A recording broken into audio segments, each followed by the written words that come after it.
ಬೆಳ್ತಂಗಡಿಯ ಬೆಳ್ಳಲು ಗ್ರಾಮದ ಕುಡೋಳ್ಕೆರೆ ಮುಂಡ್ರೋಟು ರಸ್ತೆಯಲ್ಲಿ ಮಾರ್ಚ್ 22ರಂದು ಬೆಳಗ್ಗೆ 1.5 ತಿಂಗಳ ಹೆಣ್ಣು ಮಗುವನ್ನು ಬಿಟ್ಟು ಹೋಗಿರುವ ಪ್ರಕರಣಕ್ಕೆ ರೋಚಕ ತಿರುವು ಲಭಿಸಿದ್ದು, ಮಗು ಬೆಳ್ಳಲು ನಿವಾಸಿಯದ್ದು ಎಂಬುದು ಬಹಿರಂಗಗೊಂಡಿದೆ.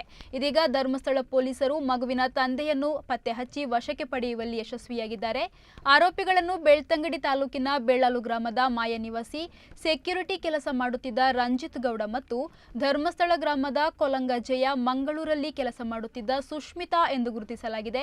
ಧರ್ಮಸ್ಥಳ ಪೊಲೀಸರು ಮಗುವಿನ ತಂದೆಯನ್ನು ವಶಕ್ಕೆ ಪಡೆದು ವಿಚಾರಣೆ ನಡೆಸ್ತಾ ಇದ್ದು, ಪುತ್ತೂರು ಆಶ್ರಮದಲ್ಲಿರುವ ಮಗುವನ್ನು ತಂದೆ ತಾಯಿಗೆ ಕಾನೂನು ಪ್ರಕ್ರಿಯೆ ಮುಗಿಸಿದ ಬಳಿಕ ಹಸ್ತಾಂತರಿಸಲಿದ್ದಾರೆ.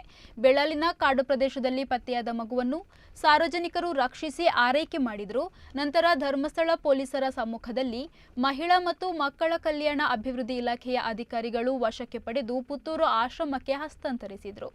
ಅಪರಿಚಿತ ಹೆಣ್ಣು ಮಗು ಪತ್ತೆಯಾದ ಬಗ್ಗೆ ಧರ್ಮಸ್ಥಳ ಪೊಲೀಸ್ ಠಾಣೆಯಲ್ಲಿ ಬೆಳ್ತಂಗಡಿ ಮಹಿಳಾ ಮತ್ತು ಮಕ್ಕಳ ಕಲ್ಯಾಣ ಅಭಿವೃದ್ಧಿ ಇಲಾಖೆಯ ಮೇಲ್ವಿಚಾರಕರಾದ ಅನ್ನಪೂರ್ಣ ಮಾರ್ಚ್ 22ರಂದು ದೂರು ನೀಡಿದ್ದು, ಅದರಂತೆ BNS 93 ಮಗುವನ್ನು ಅಸುರಕ್ಷಿತ ಸ್ಥಳದಲ್ಲಿ ತ್ಯಜಿಸಿದ ಬಗ್ಗೆ ಪ್ರಕರಣ ದಾಖಲಾಗಿತ್ತು.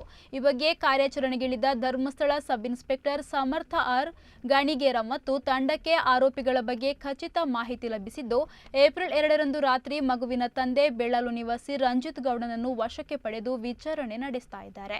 ರಂಜಿತ್ ಮತ್ತು ಸುಷ್ಮಿತಾ ಪರಸ್ಪರ ಪ್ರೀತಿಸ್ತಾ ಇದ್ದು, ಈ ವಿಚಾರ ಎರಡು ಮನೆಯವರಿಗೂ ತಿಳಿದಿರಲಿಲ್ಲ ಎನ್ನಲಾಗಿದೆ.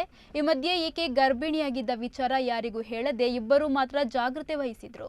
ಕ್ಲಿನಿಕ್ಗೆ ಪ್ರತಿ ತಿಂಗಳು ದಂಪತಿಗಳಾಗಿ ಹೋಗುತ್ತಿದ್ದ ಇವರು ತಾಯಿ ಕಾರ್ಡ್ ಕೇಳಿದ್ದಕ್ಕೆ ಅದು ಕಾಣೆಯಾಗಿದೆ ಅಂತ ಹೇಳುತ್ತಿದ್ರು ಎನ್ನಲಾಗಿದೆ. ಉಜಿರೆಯಲ್ಲಿ ಬಾಡಿಗೆ ಮನೆ ಮಾಡಿ ಆಕೆಯನ್ನು ಬಿಟ್ಟಿದ್ದ ಆತ ವಾರಕ್ಕೆ ಒಮ್ಮೆ ಬಂದು ನೋಡಿ ಹೋಗ್ತಾ ಇದ್ದ. ನಾರ್ಮಲ್ ಡೆಲಿವರಿ ಆಗಿದ್ರಿಂದ ಆಸ್ಪತ್ರೆಗೆ ಹೋಗದೆ ಬಾಡಿಗೆ ರೂಮ್ನಲ್ಲೇ ಇದ್ದರು ಎಂದು ತಿಳಿದು ಬಂದಿದೆ. ಮದುವೆಯಾಗದ ಕಾರಣ ಕುಟುಂಬದವರಿಗೆ ಹೆದರಿ ಮಗುವನ್ನು ಕಾಡಿಗೆ ಬಿಟ್ಟಿರುವುದಾಗಿ ಆರೋಪಿಗಳು ಹೇಳಿಕೆ ನೀಡಿದ್ದಾರೆ. ಇದಲ್ಲದೆ ಇಬ್ಬರ ಮನೆಗಳಿಗೂ ಪೊಲೀಸರು ಬರೋವರೆಗೂ ಈ ವಿಚಾರದ ಬಗ್ಗೆ ಯಾವುದೇ ಸುಳಿವು ಲಭಿಸಿಲ್ಲ ಎನ್ನಲಾಗಿದೆ.